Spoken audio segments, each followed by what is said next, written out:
Pour établir ce livret, le travail s'est fait en plusieurs étapes.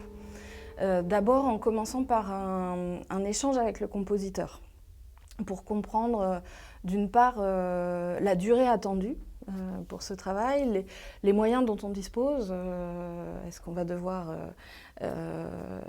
travailler avec 5, 20 chanteurs, des chœurs ou pas?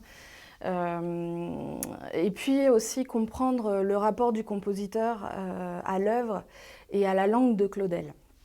Pour Marc-André Dalbavie, et puis pour Le Soulier de satin en particulier, comme on est sur une œuvre longue qui raconte une histoire, des histoires, on avait envie de pouvoir rendre ces histoires perceptibles aux spectateurs. Et donc une priorité a été mise sur le fait de pouvoir dégager l'action de toute cette profusion. Je souhaitais absolument garder cette chose qui est dans l'ADN de cette pièce, qui est cette foule de personnages, cette diversité de lieux, cette diversité d'ambiance, de formes aussi, de formes théâtrales et donc de formes musicales à proposer aux compositeurs. Et donc il fallait trouver un chemin dans cette profusion et rendre lisible l'intrigue. Donc en partant du cœur de l'histoire de Rodrigue et Prouez, j'ai conservé aussi deux autres fils d'intrigue qui sont celui de Donia Musique et celui de Donia Isabel. Alors je parle de fils parce que Claudel, quand il décrit Le Soulier de satin, il dit que c'est construit comme une tapisserie qui est parcourue d'un fil jaune, un fil bleu, un fil rouge.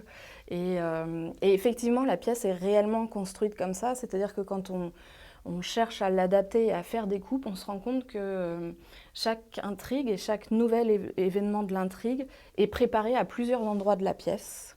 Et donc il est possible de couper à certains endroits pour renouer plus loin, parce qu'en général il y avait plusieurs points de départ. Alors le vers claudélien, il est construit, donc c'est un vers libre qui n'emploie pas forcément la rime, et qui peut être parfois très court dans des dialogues assez tendus, conflictuels, comme entre Rodrigue et Camille, ou entre la fin du dialogue entre Donia Prouez et Donia Musique. Et puis d'autres passages avec des très longues périodes, des vers composés d'une succession de comparaisons, d'accumulations. Au départ, j'étais très réticente à couper le vers claudélien. Couper dans les scènes, aucun problème, c'était indispensable pour pouvoir dessiner cette intrigue. Couper dans le vers, c'était presque sacrilège au départ. Et puis, heureusement, je suis rapidement tombée sur une lettre de Claudel au compositeur Florent Schmitt, qui lui demandait Tête d'or pour un opéra. Et dans cette lettre, Claudel donne sa bénédiction au compositeur pour traiter sa langue comme une matière. Il explique que sa langue, c'est une langue faite pour une musicalité parlée et pas du tout pour le chant. Que la respiration qu'il met à l'œuvre dans son texte n'est pas possible pour le chant, il en avait parfaitement conscience, et donc il autorise le compositeur à se réapproprier son texte comme une matière. Donc, c'était un grand soulagement de trouver ça. Certains vers, c'était pas possible de les couper, ils contenaient une idée trop précieuse pour Claudel et trop cruciale pour l'un de ses personnages.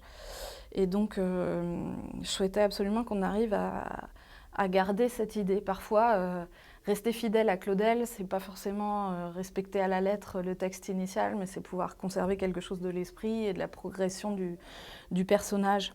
Et donc, par exemple, dans la scène du jésuite, à la fin, on a cette phrase presque énigmatique qu'on a l'habitude de jouer telle que au théâtre. Remplissez ses amants d'un tel désir qu'il implique à l'exclusion de leur présence dans le hasard journalier l'intégrité primitive et leur essence même telle que Dieu les a conçus autrefois dans un rapport inextinguible. Alors, et bien évidemment, chanter, ça serait absolument incompréhensible. C'est beaucoup trop long pour garder en mémoire le début de la phrase.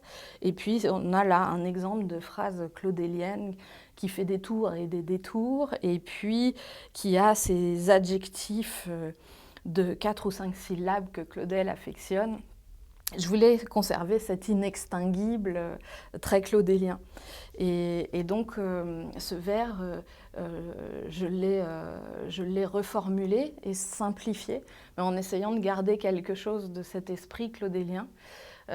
Et dans l'opéra, c'est devenu « Remplissez ces amants d'un tel désir qu'ils connaissent à travers l'absence que Dieu les a conçus autrefois dans un rapport inextinguible ».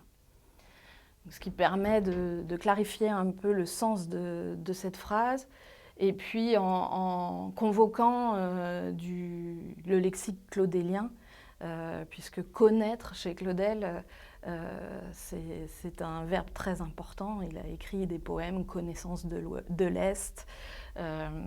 Connaître, c'est naître avec. Et ses amants, Rodrigue et Prouez, pour Claudel, sont quelque part nés ensemble avant le démarrage de la pièce et avant leur rencontre.